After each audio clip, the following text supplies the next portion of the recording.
ദൈവം. ഹല്ലേലൂയ. ഈ നാമത്തിന്റെ ശ്രേഷ്ഠത കണ്ടുകൊണ്ടാണ് ലോകം കണ്ടിട്ടുള്ള ജ്ഞാനിയായിട്ടുള്ള ശലോമോൻ ഇങ്ങനെ പറഞ്ഞു. സദൃശവാക്യങ്ങൾ 18:10. യഹോവയുടെ നാമം ബലമുള്ള ഗോപുരം, നീതിമാൻ അതിലേക്ക് ഓടിച്ചെന്ന് അഭയം പ്രാപിക്കുന്നു. ഇന്ന് രാത്രി കർത്താവായ യേശു ക്രിസ്തുവിന്റെ രക്തത്താൽ വീണ്ടെടുക്കപ്പെടുകയും വിശ്വാസത്താൽ നീതീകരിക്കപ്പെടുകയും ചെയ്ത ദൈവ പൈതലേ, നിനക്ക് ആശ്രയിക്കാൻ കൊള്ളാവുന്ന ഒരു നാമം, അത് ഈ കർത്താവിന്റെ നാമം മാത്രമാ. ഈ ലോകത്തിലോ ആരുടെയും മുമ്പിൽ കൂസാതെ നിൽക്കുവാൻ നിന്നെ ബലപ്പെടുത്തുന്ന നാമം.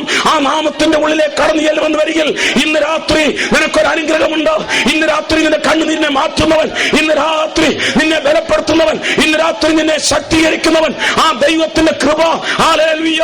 ഈ രാത്രി നീ അനുഭവിച്ചറിയണം. ഇന്ന് രാത്രി നിന്റെ ആദരങ്ങൾ തുറക്കട്ടെ. നിന്റെ മകനെ കുറിച്ചുള്ള ഭാരം നിന്റെ മനസ്സിൽ നിന്ന് മാറട്ടെ. നിന്റെ ജീവിതത്തിന്റെ ഉള്ളിലെ ഞെരുക്കമൊന്ന് മാറട്ടെ. നിന്റെ രോഗത്തിന്റെ അവസ്ഥയൊന്ന് മാറട്ടെ. ഈ രാത്രി ക്രൂശിക്കപ്പെട്ട യേശു കർത്താവ് എന്ന നാമത്തെ നീ കാണുമെങ്കിൽ, അവനെ കാണുമെന്ന് വരികിൽ, ഈ രാത്രി അവൻ നിന്നെ അനുഗ്രഹിക്കുന്ന രാത്രിയാണ്. ഈ രാത്രി അവൻ നിന്നെ ബലപ്പെടുത്തുന്ന രാത്രിയാണ്. ഈ രാത്രി നിന്നെ വിടുവിക്കുന്ന രാത്രിയാണ്. Praise God, praise God, praise God. ദൈവത്തിന്റെ സ്തോത്രം. ഇവിടെ നമ്മൾ കണ്ടെത്തുന്നത് എന്തെന്നറിയാമോ? നോക്കണം, ദൈവത്തിന്റെ നാമം ഭൂമിയിലൊക്കെയും എത്ര ശ്രേഷ്ഠമായിരിക്കും. അങ്ങനെയുള്ള ഭൂമി 115 സങ്കീർത്തനത്തിലേക്ക് നമ്മൾ കടന്നു വരുമ്പോൾ അവിടെ നമ്മൾ വായിക്കുന്നുണ്ട്. അതിന്റെ 16 വാക്യം, സ്വർഗം ദൈവത്തിന്റെ സ്വർഗമാകുന്നു, ഭൂമിയെ അവൻ മനുഷ്യർക്ക് കൊടുത്തു. ദൈവം കൊടുക്കുന്നത് മോശമൊന്നുമല്ല. ഈ ഹൈറേഞ്ചിലെ തോട്ടം മേഖലകളിലോ ഇപ്പൊ തേയിലയ്ക്കൊക്കെ വിലക്കുറവാണ്. പല തേയിലത്തോട്ടങ്ങളും അടച്ചിട്ടിരിക്കുകയാണ്. എത്രയോ കുട്ടികൾ മാതാപിതാക്കന്മാരില്ലാത്തവരായി തീർന്നിട്ടുണ്ടെന്നറിയാമോ? ആത്മഹത്യ, കടക്കണി കൊണ്ട് ആത്മഹത്യ ചെയ്യുന്നവർ, തൊഴിലില്ലാതെ 8 വയസ്സുള്ള കുഞ്ഞുങ്ങളെ പോലും ലൈംഗിക അരാജകത്വത്തിലേക്ക് തള്ളിവിടുന്നവർ നിസ്സഹായത കൊണ്ടാണ്. അപ്പോൾ അവർക്ക് വേണ്ടിയിട്ട് ഞങ്ങളാൽ കഴിയുന്ന ചില ശ്രമങ്ങൾ ചെയ്യാറുണ്ട്. അതിലൊന്നാണ് ആ പ്രദേശത്തുള്ളവർക്ക് വേണ്ടിയിട്ടുള്ള പഴയ വസ്ത്രങ്ങൾ ഞങ്ങൾ കളക്ട് ചെയ്യാറുണ്ട്. ചിലയിടത്തൊക്കെ കടന്നു ചെല്ലുമ്പോൾ ഞങ്ങൾ അനൗൺസ് ചെയ്യുമ്പോൾ ചിലർ കൊണ്ടെത്തരും. ഞാൻ പറയട്ടെ, 6 മാസം പോലും പഴക്കമില്ലാത്തത് തന്നിട്ടുണ്ട്. ഈ അടുത്ത സമയത്തോ ഒരു ദൈവദാസൻ എന്നെ വിളിച്ചു. അദ്ദേഹം പറഞ്ഞു, ഞാൻ എന്റെ കുഞ്ഞുങ്ങൾക്ക് യൂണിഫോമിന് വേണ്ടിയിട്ട് കൊണ്ടുവന്നത് ഒരു റോൾ മുഴുവൻ ഇവിടെ ഇരിപ്പുണ്ട്, കൊണ്ടുപോക്കോ. അവർക്ക് വേണ്ടിയിട്ട് കൂടെ എന്നെ കൊണ്ട് ഇത് മാത്രമേ സാധിക്കത്തുള്ളൂ. കാരണം അദ്ദേഹം ഇന്ന് രോഗത്തിന്റെ അവസ്ഥയിൽ കൂടെ പോകുന്നയാളാണ്. എന്നാൽ ചിലടത്ത് എന്ന് കഴിയുമ്പോഴോ അവര് തരുന്നത് വീട്ടിലെ കരിക്കല തുണിക്ക് പോലും ഉപയോഗിക്കാൻ പറ്റത്തില്ല. അങ്ങനെയുള്ള തുണികൾ ചിലർ തരാറായിട്ടുണ്ട്. നമ്മൾ കൊടുക്കുന്നത് പലപ്പോഴും മോശമായിട്ടുള്ളതാണ്. ഒരിക്കലും ഞാൻ ഒരു വലിയ കൺവെൻഷന് പങ്കുകൊള്ളുവാനായിട്ട് പോയി. അവിടെ ചെന്ന് കഴിഞ്ഞപ്പോൾ ആ സഭയുടെ ബിഷപ്പ് എന്നെ പരിചയപ്പെടുത്തി. ഇദ്ദേഹം റാന്നി സ്വദേശിയാണ്. റാന്നിയില് ഒരുപാട് പ്രഗത്ഭരായിട്ടുള്ള ആൾക്കാരുണ്ട്. അതിലൊന്ന് പ്ലാസ്റ്റിക് സർജറി നടത്തുന്ന ഡോക്ടർ P.A. തോമസ്, ഇന്ത്യയിലെ 1ാമത്തെ പ്ലാസ്റ്റിക് സർജറിയുടെ പ്രൊഫസറോ. അദ്ദേഹം റാന്നിക്കാരനാണ്. ഇദ്ദേഹം ഇങ്ങനെ കാര്യങ്ങളൊക്കെ കൂടെ പറഞ്ഞു. ഞാൻ പറഞ്ഞു, തിരുമേനി പറഞ്ഞ നല്ല റാന്നിക്കാരെ കുറിച്ച് പറഞ്ഞ നല്ല അഭിപ്രായങ്ങൾക്കൊക്കെ നല്ല കാര്യം.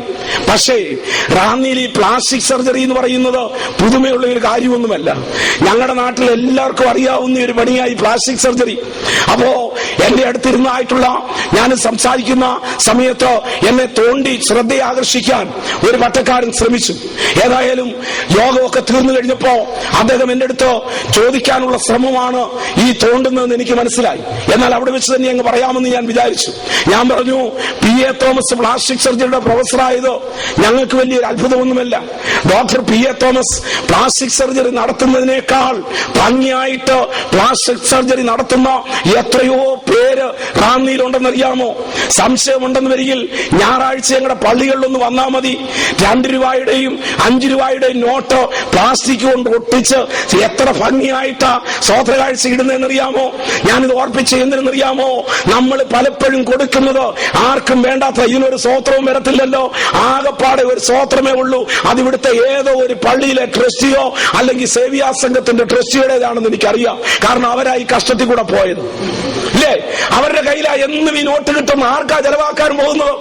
കുട നന്നാക്കാൻ ഉണ്ടോ എന്ന് ചോദിച്ചതുപോലെ പഴയ നോട്ട് കൊണ്ട് ചെലവാക്കാൻ പറ്റുന്ന മേഖലകൾ ഉള്ളതുകൊണ്ട് നമ്മൾ ഇന്ന് രക്ഷപ്പെടുന്നു. പക്ഷേ ദൈവം തമ്പുരാൻ കൊടുക്കുന്നത് ഒരിക്കലും മോശമല്ല. പലപ്പോഴും ഞാൻ വിചാരിച്ചിട്ടുണ്ട്, പുറപ്പാട് പുസ്തകത്തിൽ കൂടെ കടന്നു പോകുമ്പോൾ ഇസ്രായേൽ മക്കൾ ഇറച്ചിക്ക് വേണ്ടി കാക്ഷിച്ച അവസരത്തിൽ തമ്പുരാൻ കർത്താവിന് എന്നാ പിന്നെ ഒരു കോഴിയെ കൊടുക്കത്തില്ലായിരുന്നു? 200 ഗ്രാമിൽ താഴെയുള്ള ഈ കാടപ്പക്ഷി എന്തിനാ കൊടുത്തതെന്ന് ഞാൻ വിചാരിച്ചിട്ടുണ്ട്. പക്ഷെ നിങ്ങളൊന്ന് മനസ്സിലാക്കണം, 1000 കോഴി തിന്നുന്നതിന് പകരം അരക്കാട തിന്നാ മതി. 1000 കോഴിയിൽ ഉണ്ടാകുന്ന പ്രോട്ടീനേക്കാൾ ഫലവിഷ്ടമായിട്ടാണ് കാടയ്ക്ക് കൊടുക്കുന്നത്. എന്റെ കർത്താവ് കൊടുക്കുന്നത് ഏറ്റവും മെച്ചമാണ്. അവൻ കാനാവിൽ വെള്ളം വീഞ്ഞാക്കി വീഞ്ഞു വാഴി പറഞ്ഞു, ഇത്രയും മെച്ചമായത് എവിടെ സൂക്ഷിച്ചു? എന്നെ കേൾക്കുന്ന പ്രിയ സഹോദരങ്ങളെ, അവൻ സന്ദർശിച്ച് നനച്ച ഭൂമി, അവന്റെ കൈ കൊണ്ടുണ്ടാക്കിയ ഭൂമി, അവന്റെ നാമം ശ്രേഷ്ഠമായിരിക്കുന്ന ഭൂമി, അതവൻ മനുഷ്യന് വേണ്ടി കൊടുത്തു. ആ കിട്ടിയിട്ടുള്ള ഭൂമിയിൽ വസിക്കുന്ന മനുഷ്യ, ആ തന്ന ദൈവത്തെയും അത് ദാനമായി നൽകിയ ദൈവത്തിന്റെ സന്നിധിയിൽ നീ മുഴങ്കാലും ഉൾമടക്കി നിന്റെ കരങ്ങൾ ഉയർത്തി ഈ ദൈവത്തിന് മഹത്വം കരയറ്റണം. അവൻ നല്ലവനല്ലോ, അവന്റെ ദൈവം എന്നേക്കുമുള്ളതെന്ന് പറഞ്ഞ് അവനെ ആരാധിക്കുന്നവനായി തീരണം. Hallelujah, hallelujah. ഈ രാത്രി നിനക്കതിന് സാധിക്കണം. നിനക്ക് ഭൂമി തന്ന, നിനക്ക് ചവിട്ടുവാൻ സ്ഥലം തന്ന, നിന്റെ ജീവിതത്തിന്റെ ഉള്ളിൽ ഒരു ഭവനം തന്ന ഈ ദൈവത്തെ ഇന്ന് രാത്രി നീ മഹത്വീകരിക്കണം. ദൈവത്തിന് സ്തോത്രം. എന്തെന്നറിയാമോ?